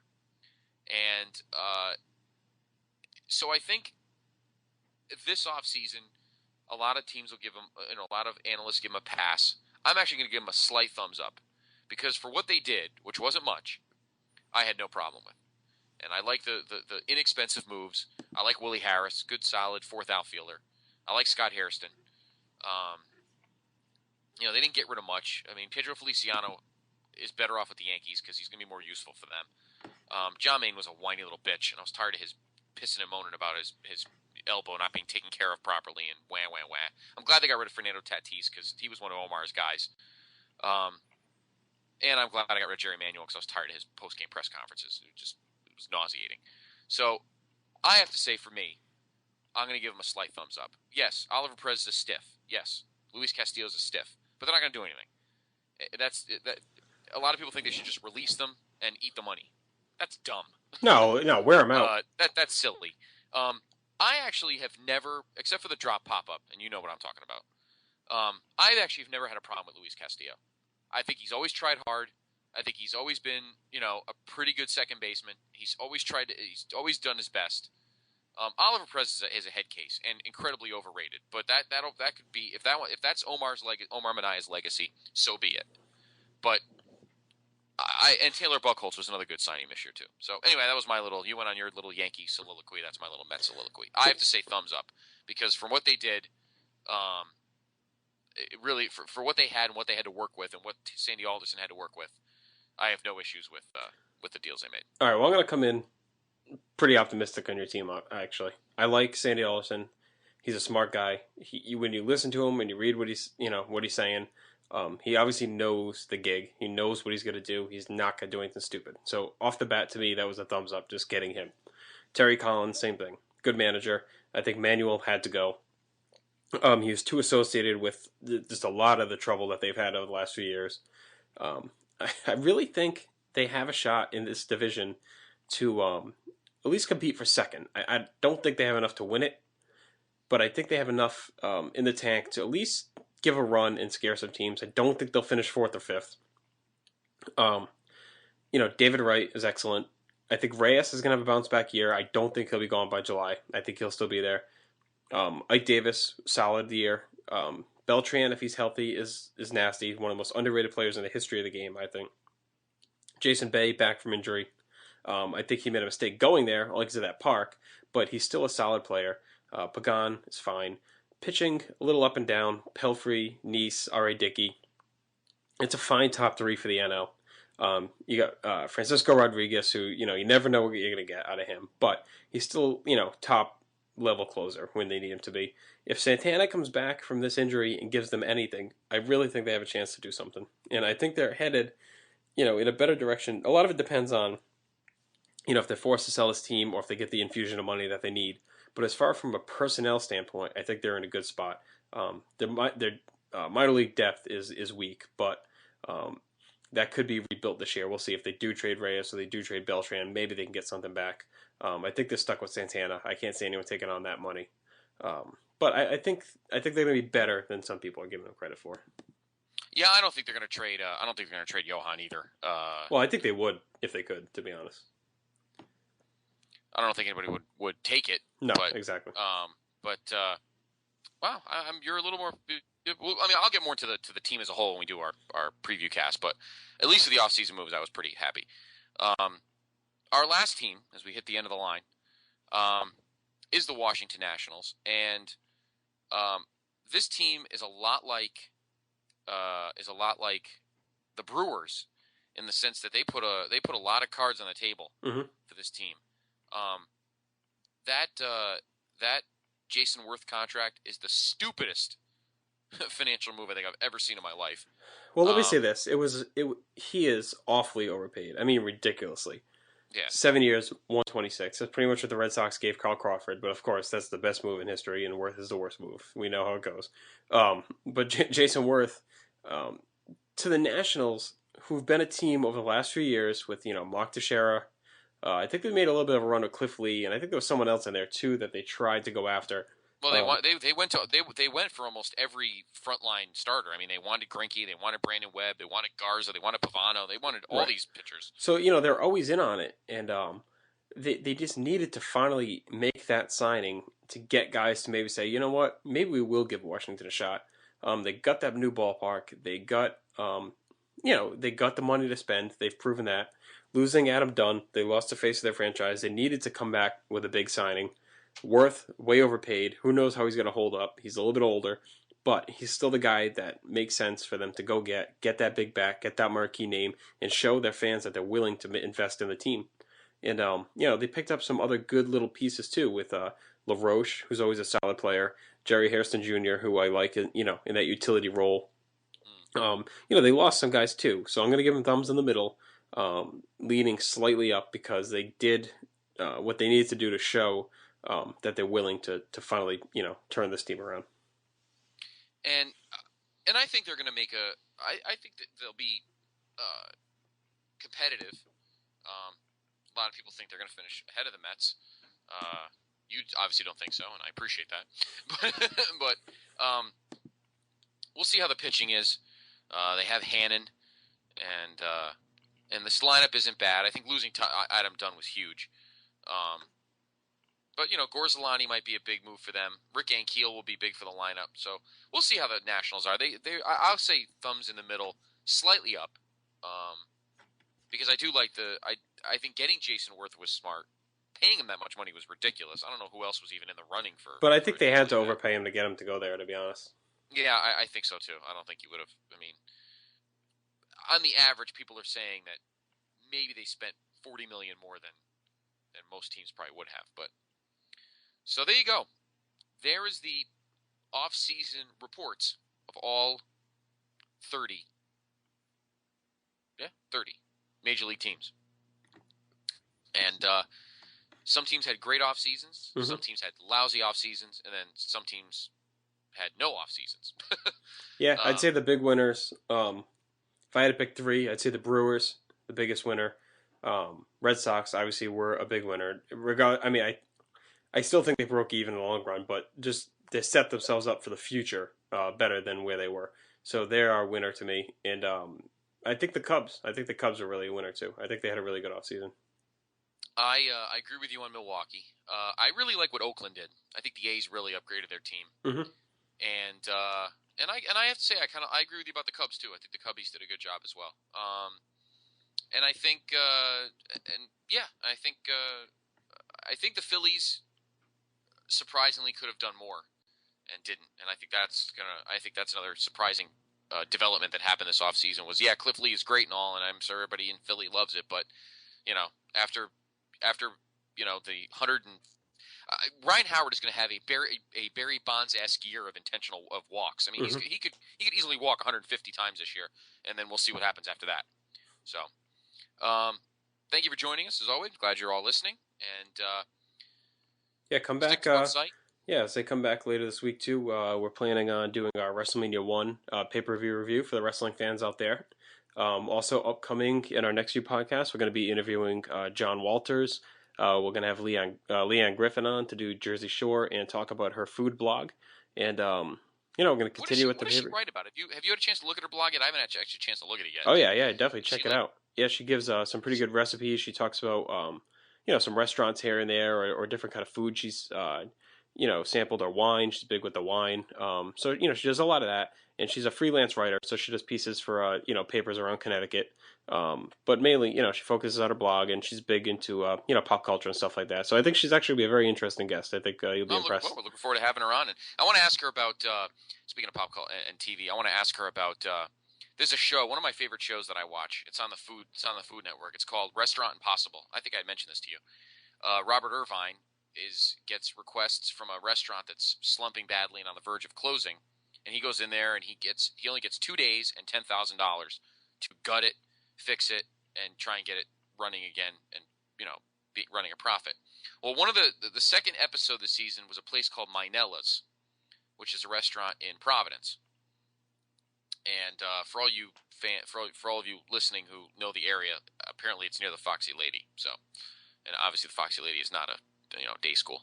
So, but it was in the toilet, and they showed pictures of it. And it was one of those typical old like Italian kind of restaurants where the carpeting was really gross and the food was average.